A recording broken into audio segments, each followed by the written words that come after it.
If you want to participate, contact me at ordinarywomenpodcast@gmail.com. I'm sure you have great projects to brag about. You can also follow me and message me on Instagram at Ordinary Women Podcast, on Twitter at Ordinary Women PC, or on Facebook on the page Ordinary Women. Hi everyone! Welcome to a new episode of Ordinary Women. I'm welcoming Jacquie today. Hi Jacquie, thank you so much for being here. Yes, hello Lucy. Thank you so much for having me. I'm super, super excited.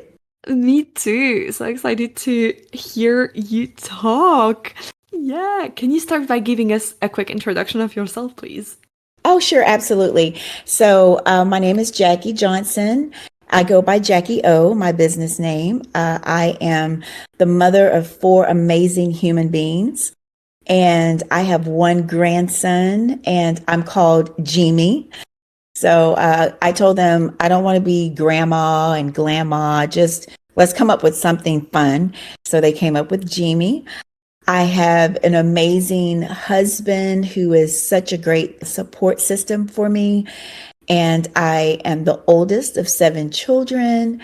I live in Denton, Texas, which is right outside of Dallas, Fort Worth. So I am in the big state of Texas, where the weather is always all over the place.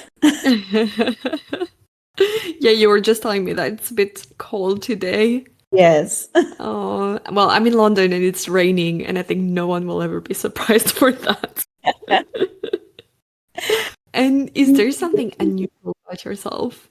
Oh my goodness. So there's probably so many things that's unusual about me. But I think one thing is there's a saying where it says you cannot judge a book by its cover. And for me, that's totally true, because a lot of times when people see me, they're like, oh, you're just so polished and you're so poised and all of these great things, but they just do not know that there is a daredevil up inside of them. So I am all about adventure. I am all about taking risks, the right risk, of course, and I will try things. I'm not afraid to try things. So I think something unusual about me is when people see me, they may see one thing, but I'm just this really great, fun person that I enjoy being around people. I enjoy just taking risks, because what I've learned in that taking risks is that you learn so much and you also grow. And you meet people that you probably never would have met if you did not take that risk. So I think that that is something that people may say that's unusual about me. I don't think it's unusual, but they may think that. I love that. Who's the last person that you've met taking a risk? The last person that I met taking a risk, oh my goodness. Well, pertaining to my business, actually, and I created this opportunity. And so I was at this resort, and I do have a skincare line. And anytime that I am somewhere, I'm always looking of how I can collaborate with someone, how I can do business with you, especially if it's like a specialty boutique type place.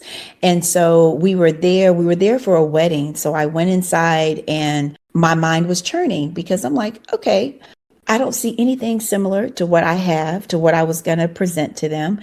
And so, of course, I created the opportunity by finding out who I needed to speak with. And I took a risk, right? Because I really didn't have to do that. Some people won't just step out and create that opportunity.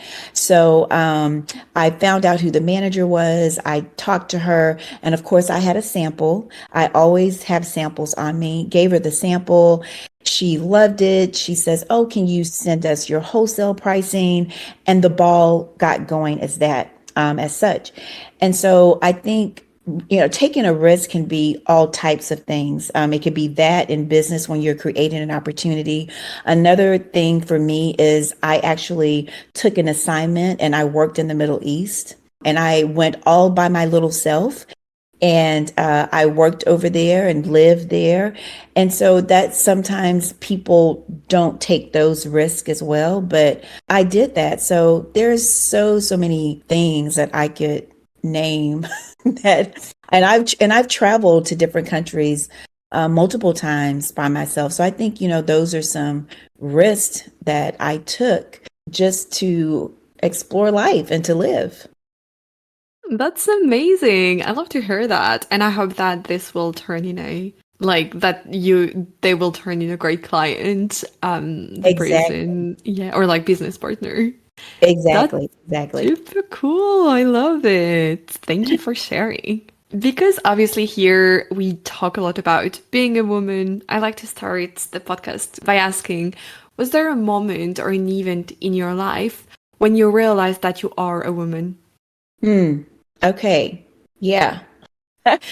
I think one of the one time that I realized when I was a woman, of course, when I was younger, I did not like to wear dresses. I was not a girly girl. I was a tomboy. I climbed trees, jumped out of trees. I even broke a collarbone from jumping out of a tree.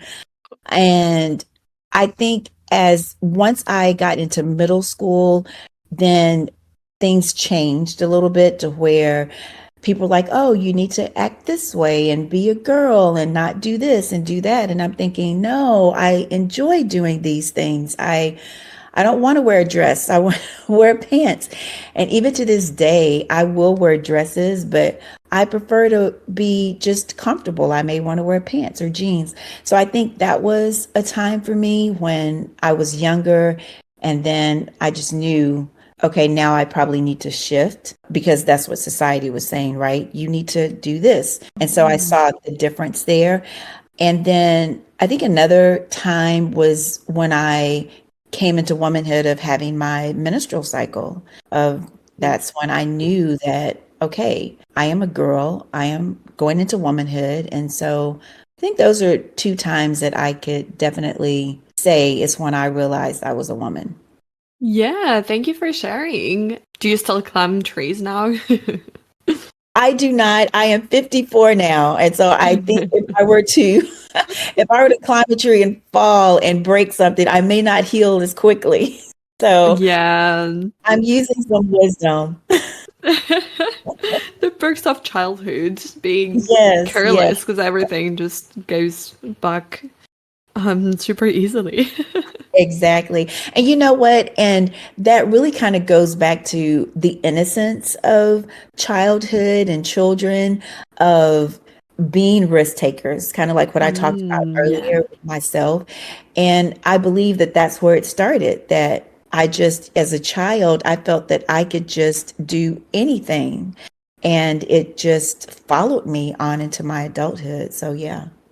Yeah, I love that. And that now it's funny, the risk that you mentioned are really different because when you were younger, it was going on top of a tree, and well, worst that happened was, yeah, you got a collarbone broken, which is Yeah. definitely not ideal. Um, but now it's a different type of risk where it's your business, it's talking to people. It's so interesting that, Yeah. yeah, the evolution of that as you grew Yeah. up. Yeah. Absolutely. And did you grow up with any female role model? I did. My mother is my role model. She was then and she still is now my role model. As I stated earlier, I'm the oldest out of seven children. And my mom, pretty much all of my childhood years, was a stay-at-home mom. She did work off and on, but for the most part, she was a stay-at-home mother. And I saw my mom, how with seven kids, how she was able to stretch a dollar, how she was able to stretch a meal, how she cared for my father, how my mother was very loving and compassionate. And she was a great interior designer. She came up with all types of recipes. My mom was just a really great role model to me. And again, even to this day, my mother's full of wisdom. So she would definitely be who I would say was a very big inspiration in my life as a child. She sounds amazing. And what do you think she taught you, or what did you get from her? I definitely learned from my mom on how to how to save. Even though Hmm. I did not follow that path a lot of times as a young person, but just how to save and how to manage Yeah. a household. Because even though my mom was a housewife, she was still managing a business per se, right? Uh, Mm. and just like in a business, she had to manage all of these different personalities. She had to manage finances. She had to keep the home together and nurture. And so that's what she really taught me. She taught me also to be resilient.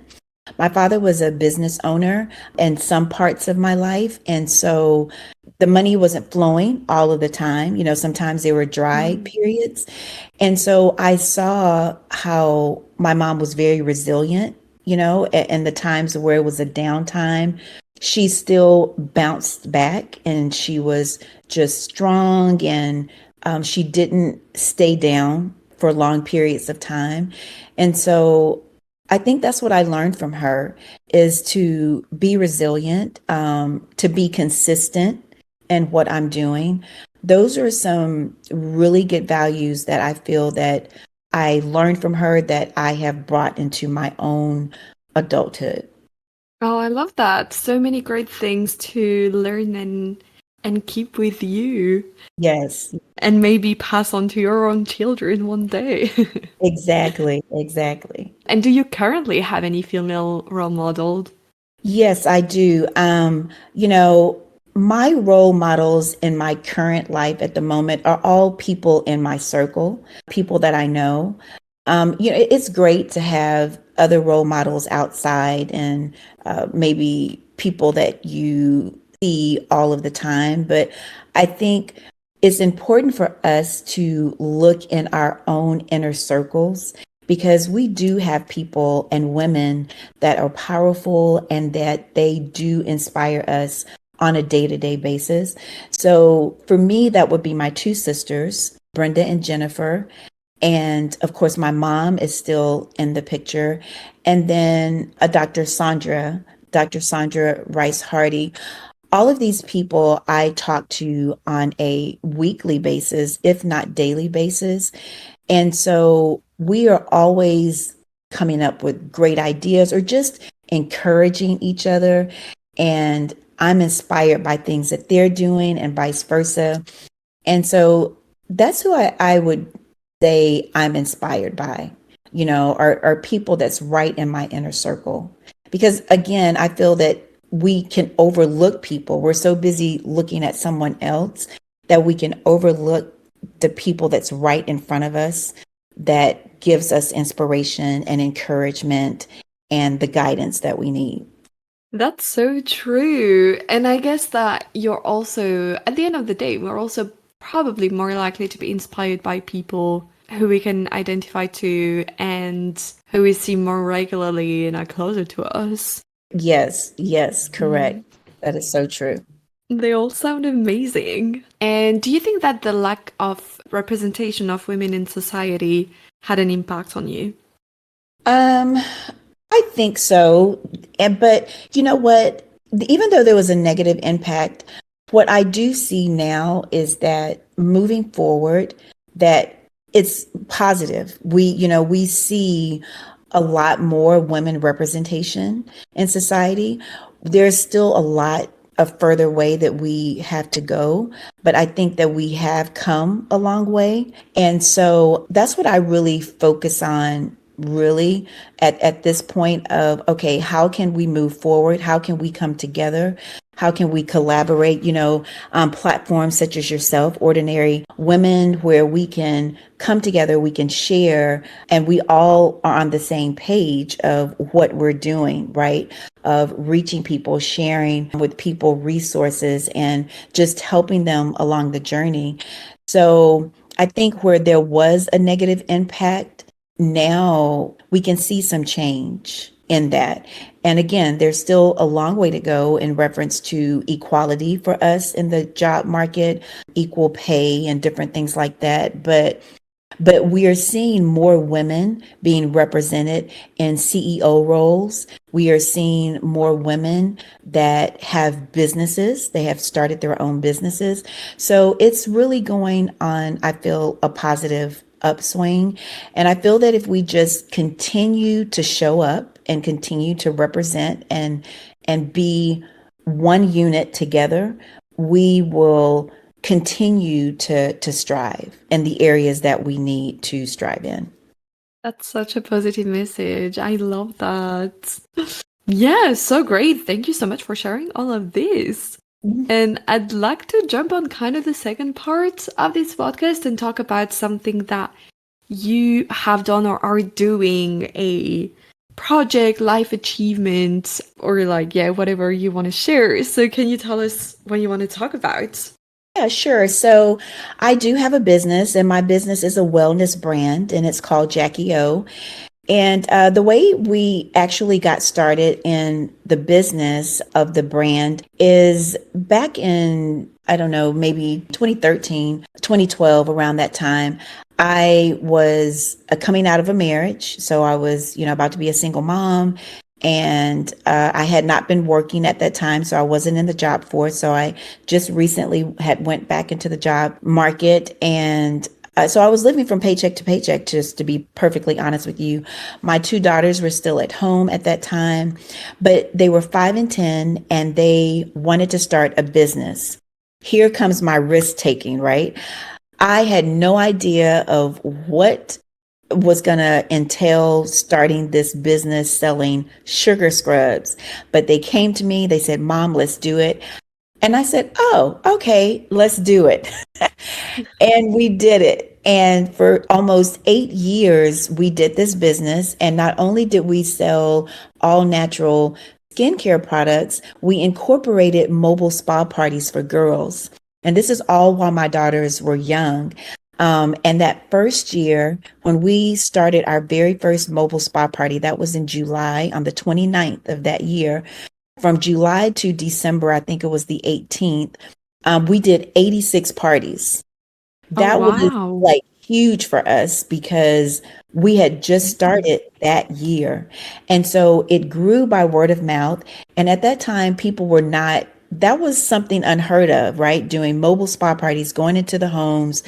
And you have these two little girls that came up with this idea. And I had a minivan, and we had wrapped it, and people saw us all over the place.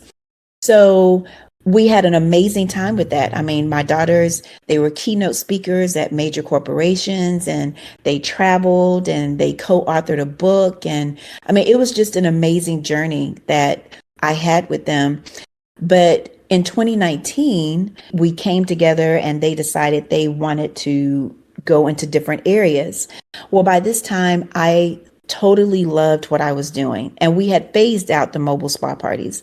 But I loved the skincare part. So prior to that, I had been using the name Jackie O, maybe 2 years before that happened, because I knew that somewhere along the line, I was going to use that name. So I just started using it.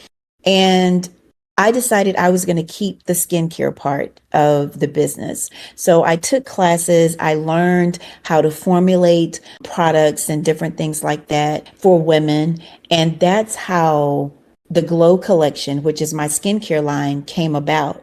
And so as that was evolving and that was coming about, then we went into the pandemic. And so I knew that there was something that I needed to do, I needed to offer to women during this time. So I decided to do a show called Motivational Monday with Jackie O. And that was a show to where we brought on women from all over the world. And it's a virtual show. We talk to them about all different type of topics: parenting, postpartum, imposter syndrome, domestic violence. We have a show coming up this Monday on menopause. And we celebrated this month 3 years of doing that show. And so all of that, but when I started with my daughters and their business, I didn't see the big picture. But as time went on, and now that I'm doing it, I see the big picture of that. As I was helping them and doing, I was being prepared for what I'm doing at this moment. So Jackie O is a wellness brand to where we help women to think well and to live well and to take care of their bodies from the inside out, because it starts on the inside. What we eat, how we think, our mindset is so, so important.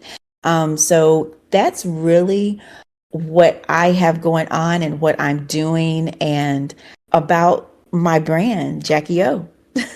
That's so cool. I love that. And I love the story. And like family-owned business is super, super cool. How did your daughters convince you to try and to jump with them? Well, so the reason how they got started was because I'm just a bath care, skincare junkie, right? And they would always use my things. And then when I Mm. would get ready to use it, they would leave the empty container under the Oh. cabinet. So I'm thinking, oh my goodness, I'm going to use this particular item today and I have nothing in the container. So I would tell them all the time, stay out of my things, stay out of my things. So I guess they figured, well, we're going to make our own stuff. We're gonna let's come up to make our own scrubs. And as I researched about the different oils and the different ingredients that we were putting into our products, my daughter's has eczema. And Mm. then I realized, because I had been taking them to the doctor and the doctor was saying, oh, use this steroid cream, use this. And I'm like, no, I really don't want to do that. And so as I was researching, I'm like, oh my goodness, this is the savior right here. Us doing our own products, coming up with our own formulations. And there you have it. And that's what we did. Yeah, like the full circle. Yeah, That's absolutely. I love it. So what happened? Like, so they're like, okay, mom, we're gonna stop using our products. We're actually gonna create. Hey, do that with us. Like, what happens next? So when they came to me and they had scribbled on a little piece of notebook paper that this is what and they didn't even know it at the time, and I didn't either, but that was like their little makeshift business plan, right? Mm. And so they told me, so that very next day, of course, they were minors, so they couldn't do it. But that very next day, I went down to the courthouse and I got our name. I did a DBA and I opened up a bank account. I did all of those things like the very next day. And then we just started the ball rolling and we started talking about the products. And then I started looking into packaging, what that was going to look like. And I did not have the funds to hire anyone to create a website for us or to do labels, to do all of that. So, of course, I was the all around person. And I learned how to be the PR person, how to send out 50 million emails a day, trying to, get somebody to take a bite. And that worked because we were on a TV station talking about it. And from the TV station, we were on the front cover of the Houston Chronicle business section. We were on that. And from that, one of the major universities in the city of Houston, their marketing professor had reached out to us and she wanted her class to do a whole project around our business. So many doors opened because I took that jump of not even knowing what I was doing, but I took that jump, I took that leap of faith actually, and I did it. And I just started the ball rolling. And I did a lot of just research because I had never done that before. So I did a lot of research on what to do. And there was a lot of trial and error. There was a lot of trial and Mhm. error. Like when we did the sugar scrubs and we would ship it out, when people would get it, their package would be oily. Oh, So now I yeah. have to come up with a different type of packaging so that the oil doesn't leak out. So yeah, it was a lot of trial and error along the way, but we learned together. And my daughters, that experience has helped them even now. They're 21 and 16. So when my 21-year-old went to school and she showed her resume that I had my own business and this is what I did, people were like, oh my goodness. So you see, there was a lot of things that were really great that happened that they learned at an early age how to run a business, customer service, and they were able to use that now. And then as well as me, able to what I learned doing the business with them, now I'm doing that in my own business. That's so amazing. And yeah, I guess it's the best way to learn as well for them. Like, Yeah. I mean, I studied business at university. I am sure that as a graduated 21 years old, I know nothing close to what the three of you knew, and like even your youngest at 16. It's Right, for sure right. the yeah. It's Yeah, so amazing. And also just like doing something you really want to do must be yeah, so much fun. yeah. Um and how is it to work with your family? It was amazing. It was amazing to Mhm. work with them because again, we learned together and it was a great experience for us as mother and daughter because we had a bond, but I believe that brought us even closer together because even though I was the adult and I was really driving a lot of it, I still listened to their ideas because it was their business. And we literally had meetings and we even had people that worked with us, especially for our mobile spa parties. Because sometimes we would have 6 girls that they would book a party, and we've had as many as 35 girls. So, Oh wow. in one setting. So, I definitely look to them and because they're young people. So they know what young people like and what they didn't like. So it was great working with them and just again us learning that business together. I think it was amazing. Oh, that's super cool. And how was the transition to your business without them? Yeah, so the transition was pretty smooth because a lot of the things I already knew of what I needed to do. And I think with any business that you start, there are challenges that you have. And so, of course, mine was capital. And so everything I do on my own and bringing awareness to my brand.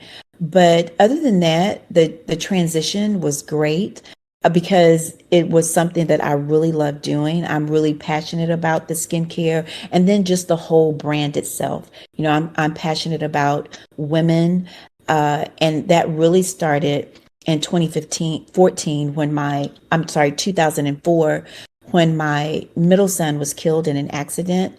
And that's when I really started the movement of supporting women and doing things with women because I was really, really intentional on being there for women that experienced the same thing that I did with the loss of a child at such a young age. And so that's how I really started. And my love for just being a support of women and for being transparent, me being able to be transparent because I'm not perfect. I have some of the same struggles that everyone else has.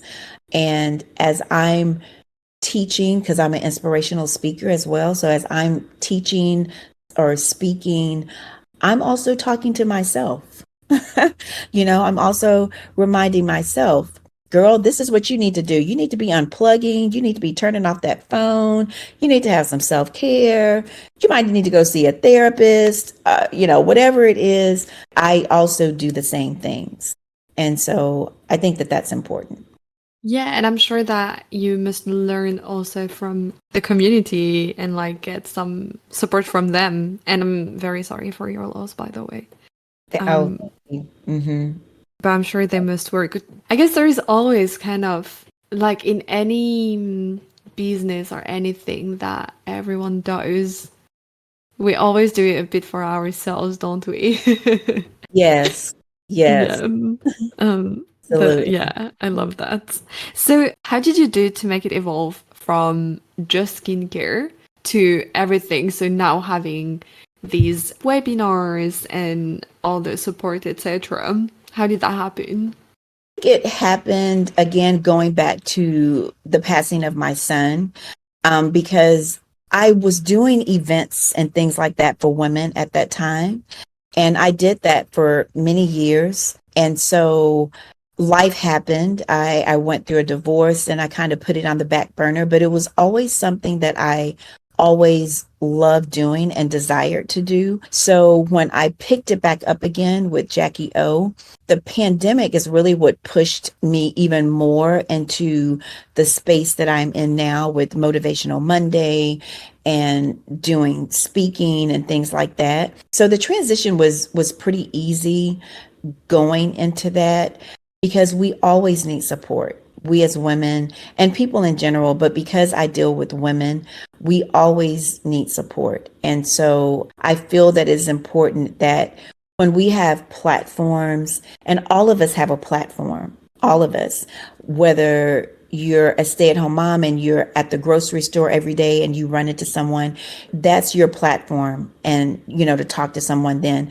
And we also all have influence. So I think it's important that we use that and we use it in a good way to support and to provide the support that is needed. And that's really just how I look at it and how my business evolved. Oh, I love it. That's super cool. And yeah, that's so great to support other people, support women, and have a Mhm. community. That is so important. Yeah. And what challenges have you faced? So in my business, what challenges I faced, as mentioned earlier, just bringing awareness, having the capital to really expand my business the way that I want to do it. But I still do the things that I need to do. And I really know that timing is everything. It's everything. And just to be patient. And so I would think those would be my two challenges. But even though the challenge of bringing more awareness and having the funds to really scale my business the way I want to, I still am working and doing the things in small steps until I can get to where I need to go, because I know that it's just a matter of time. Yeah, Rome wasn't built in one day. Exactly. Exactly. Yeah, that's really, really cool. And was there anything that was easier on the contrary than you thought would have been?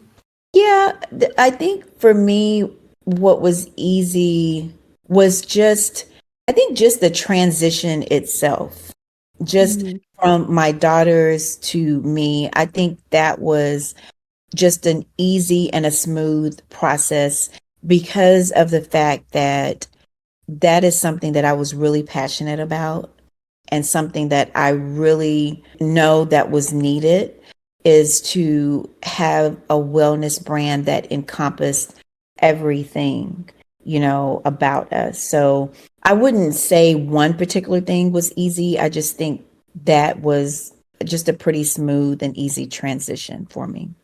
That is so cool. And are you still doing it alone or did you hire more people now? Yes. So let me tell you, if Mhm. anybody's listening, we're hiring. No. So, yes, I have been doing this all by myself up until this point. So I do have a college intern. She's actually a senior this year, and she has been helping me with my show part of it because her major, she has a double major in television and radio and film and theater. Ooh. So she has been able to help me on that side of my Motivational Monday. But because I am growing and I have just so many things that I am doing and I am wanting to do, then yes, I have taken it as far as I can on my own to where I do need help because I am still the marketing person. I'm still the PR person. I'm still the person that sends out emails, wanting to get on people's shelves. And so that takes a lot of work in addition to still having children at home, a husband, and just other things that I have to juggle. Yeah, I guess just like having a life. I think this Yeah. is, funnily enough, it's something that we tend to forget, or Hmm. like that a lot of people tend to forget when you're doing I mean, I don't have a business, but like, yeah, in theory, I could work all day long, but also I want to have a life. Yeah, yeah, How, absolutely. Because there has to be balance. You yeah. have to have some type of a balance. And for those of us that are doing a business, and even if you're not doing a business, you can get so caught up in whatever that you're doing to where you don't have a balance. And so you have to have that time to where you cut off at this time so that you can spend time, with your family. Because for me, I have to spend time with my family as a unit.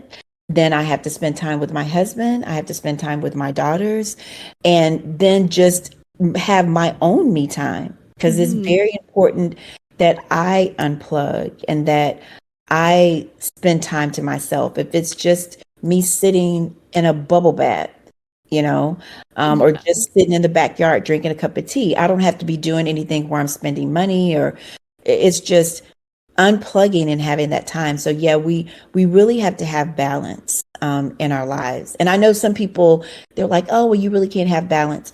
I do believe that you can have a form of balance in your life, and you have to be intentional on creating that space. Yeah, I definitely agree with that.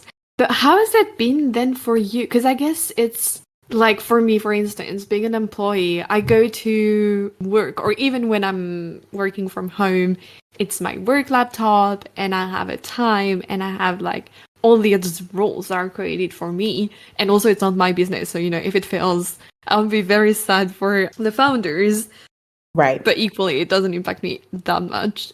How do you manage that? Like, both, yeah, creating boundaries, knowing when it's the passion and you want to, versus, I guess there must be at some point, maybe, I don't know, like being scared or other feelings. Yeah, how do you go around it? I think you definitely have to have boundaries, and you definitely have to be able to say no. And that can be hard for us because a lot of times we want to be able to save the world, right? But we can't. And then we want to say yes to everything because it may be a friend asking us, or it may be a family member, or we're passionate about something and we just really want to help. But in order to have that, there has to be boundaries that you set. And one of the ways to do that is to be able to say no and to understand your time and your worth, because your time is worth a lot.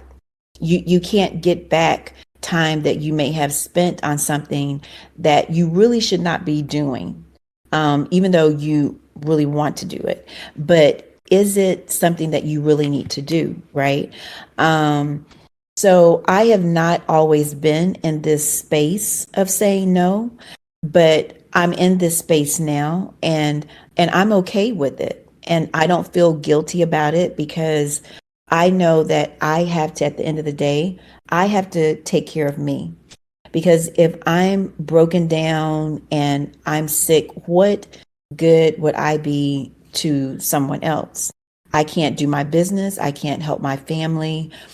So just being able to prioritize things, and not saying that you may not be able to say help someone in the future, but at this present time is no, I'm not going to be able to help you at this time, but let's revisit it.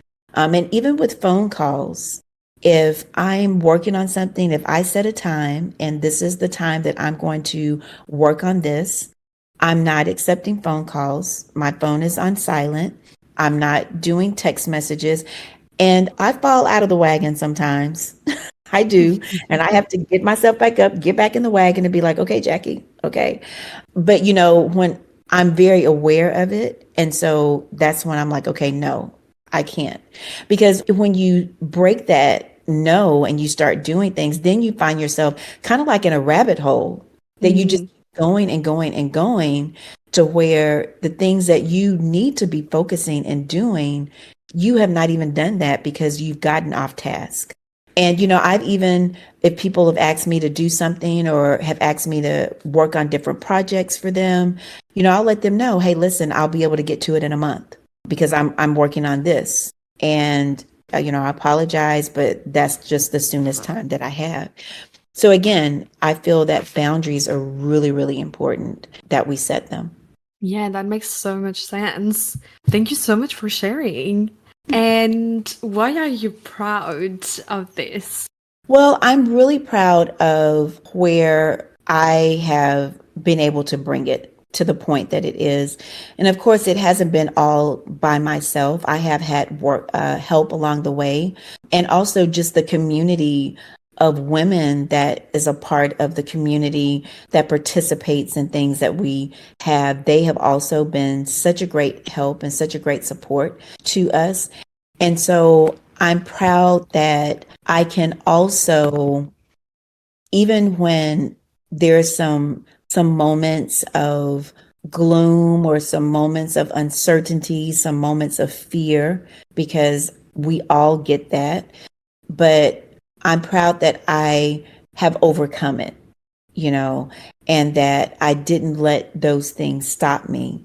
I continued doing what my purpose is and what my calling is, because I feel when we have a calling and we have a purpose, then that's because we're here for someone else.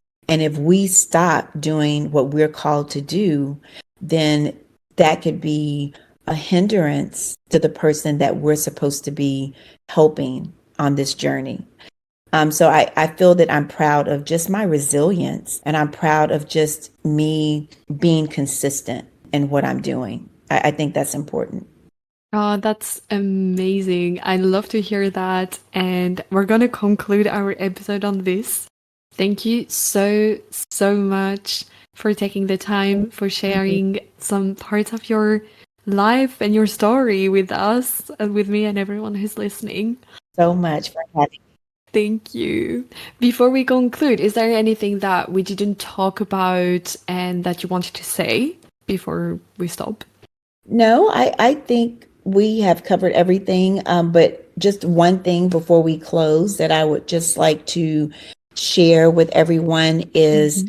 just to trust the process of where you are, whether you're a business owner or whatever that you may be doing, just to trust the process and to be patient, because timing is everything, and to extend grace to yourself and to others. And also to know that there's no failures. There's no failures. There's only lessons that you've learned. And so the things that didn't work out the way that you expected them to work out, just know that it's a lesson learned and you'll know how to proceed in the future. And those are some things that I have learned along the way, is just to be patient, just to trust the process and know that timing is everything, and to flourish right where I am in this moment, just to flourish. And so, yeah, that would be what I would just say that maybe I didn't say earlier, and that I would just like to leave with everyone on this podcast. Thank you. Words of wisdom. I love it. I definitely learned so much.